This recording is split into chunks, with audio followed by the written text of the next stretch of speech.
ملګرو دغسې یو خوراک ته مې زړه کېږي، نه پوهېږم چې افغانستان کې به پیدا شي، داسې کوم هوټل یا رستورانت پیدا به نه شي. خو یاره دا ویډیو مې چې ولیده ډېر زیات یې وږی کړلم.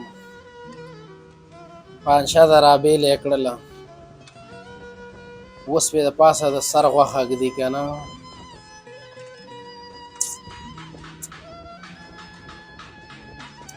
او هغه هډوکي نه یې دا دی مغز یې ترې راویستل، بون میرو، نو دا بې د پاسه ور واچوه. اوس شوروا وار دی، راځه نو.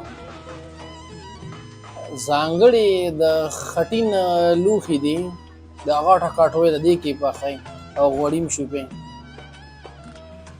بس خوله مې ورته اوبه پرېښودې دلته. دې سره چې اوس ښه ګرمه د تنور ډوډۍ تازه ماته یې چې کرپېږي چې که نه ګرمه، پوکڼۍ هم کړي وي وړۍ وړۍ په سر. او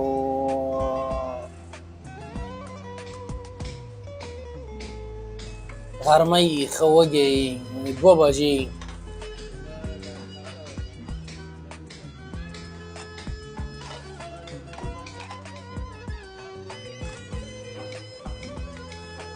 داسې ټینګې وطنۍ شمړې ورسره یي.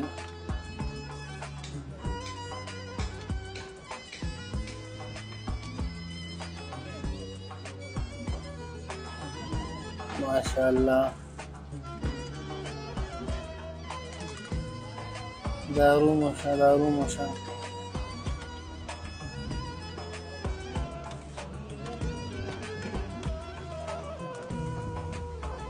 سب مهارت هم لري که نه، هغه اندازه برابره یي.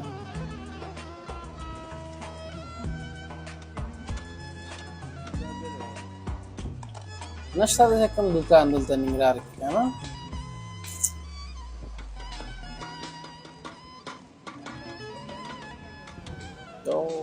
سم ډک و.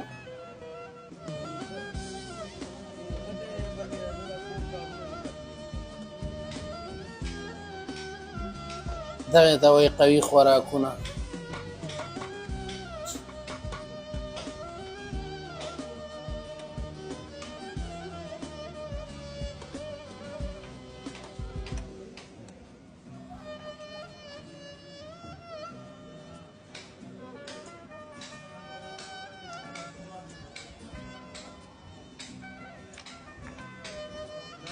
دا سره پې غوړي وراشئ که نه.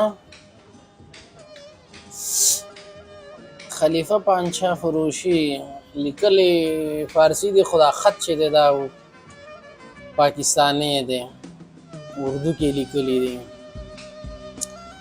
ښه زه دا ویډیو والا زه نور نشم کتلی، بس همدلته یې بندوم. تاسې لایک او شیر کړئ.